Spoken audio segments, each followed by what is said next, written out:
من تركيا أتت هذه الطفلة بمشاعر الحب والحبيب، تحمل في ملامحها صدق الطفولة وبراءتها. هذه الطفلة هزت قلوب الملايين في العالم بإلقائها المؤثر. رحبوا معاي بالطفلة سحر.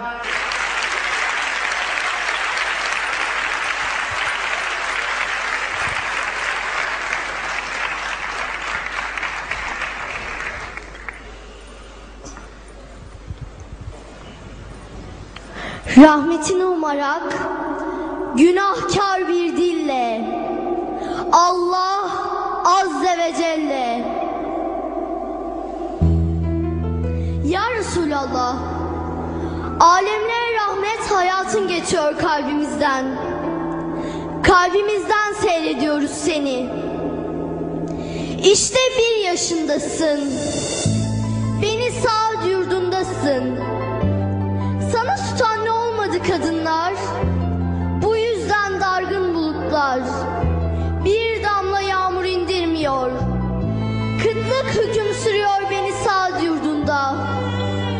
Minicik bir bulut var gökyüzünde, sana meftun, ayrılmıyor başucundan.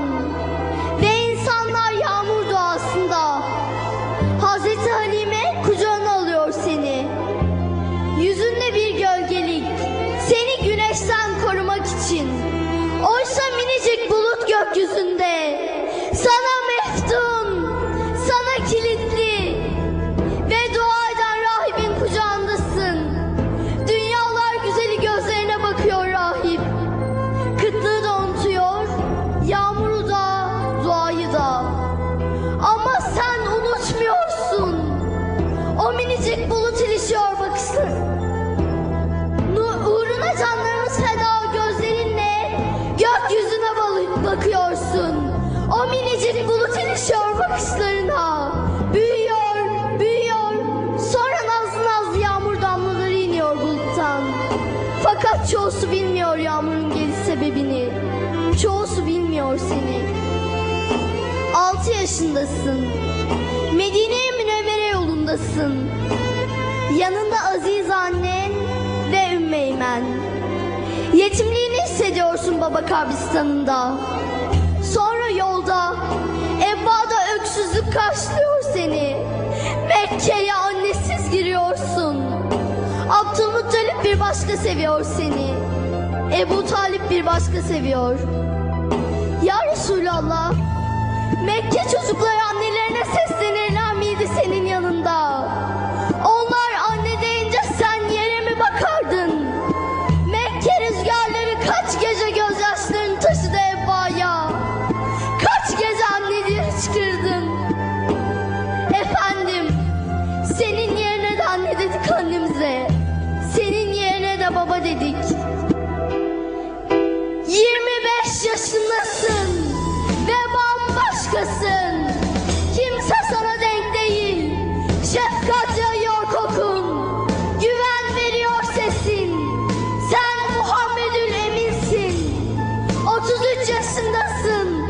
Dalga dalga rahmet var. 35 yaşındasın. Hadi gel bekletme yar. İniltiler çalıyor kapısını göklerin. Hadi gel bekletme yar. Sinesi çatlayacak Resul bekleyenlerin. Hadi gel ey yar. Nur Dağı'na davet var. İşte 40 yaşındasın. Hira Nur Dağı'ndasın. Cibril iniyor göklerden. Ve nokta nokta her yerden salat selam yükseliyor. Sen kainatın yüreğinden hasretle kopan aksın. Karanlık gecelerimize sabahsın. Sen Nebiyullah'sın. Sen Habibullah'sın. Sen Resulullah'sın. Niye incittiler ki seni sultanım? Niye işkence yaptılar ki sana? Ebu Talip öldü diye mi bu pervasızca saldırılar? Himayesiz kaldın diye mi? Kabe'deki ağlayışın geliyor gözümüzün önüne. Amca, yokluğunu ne çabuk hissettirdin değişin. Haremde namaz kılışın geliyor aklımıza. Başına pislikler saçılıyor. Başlar feda o mübarek başına. Nasipsizler sana bakıp nasıl da gülüyorlar. Biri koşuyor Mekke sokaklarından sana doğru. Biri koşuyor ama sanki yere inmiş arşala. Bu koşan kimdir diye bir soru dolaşıyor boşlukta.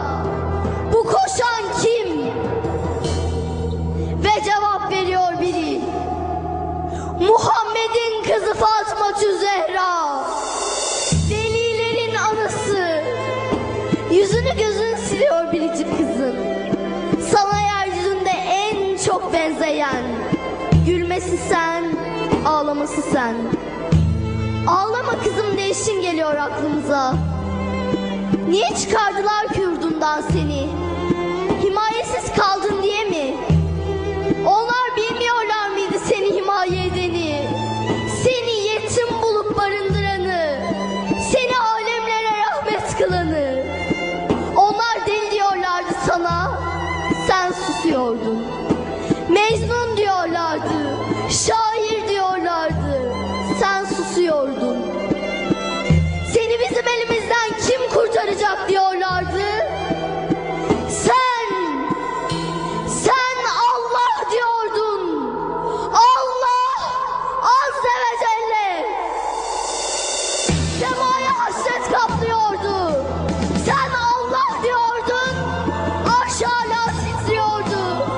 Bedir'de Allah diyordun. 3000 melek iniyordu alacaklardan.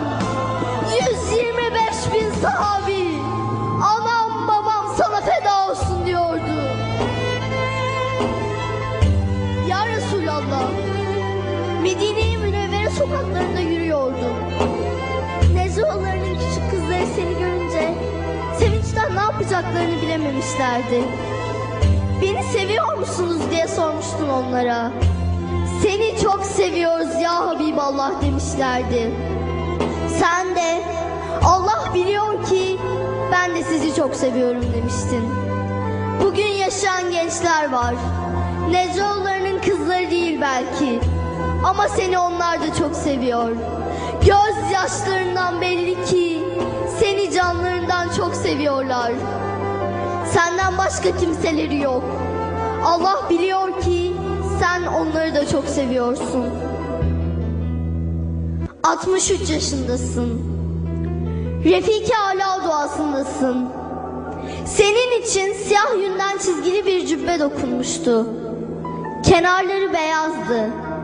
Onu giyerek ashabının yanına çıkmıştın.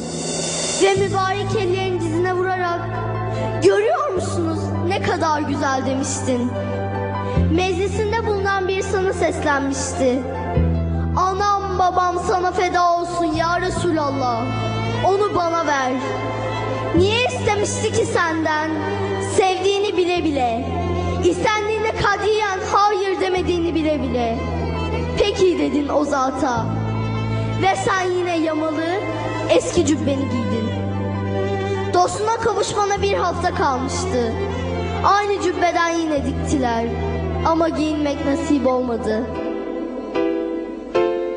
Haberler uçurmuştun Ebu Hureyre'nin diliyle.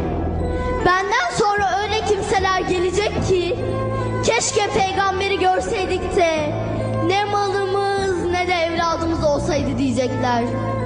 Ve Hazreti Enes'le paylaşmıştın özlemini. Beni görmedikleri halde bana iman eden kardeşlerimi görmeyi çok isterdim. Sultanım, ey Medine minberinde ümmeti diye hüznü giyen sevgili. Ey Mekke mihrabında alemler hesabına Allah diyen sevgili. Bize lütfu ilahi bahşedilen kapına diz çöktük, beyat ettik. Rabbimden bize ne getirdiysen amenna. Duyduk, itaat ettik. Ya Resulallah, sen hala 40 yaşındasın ve hala ümmetinin başındasın.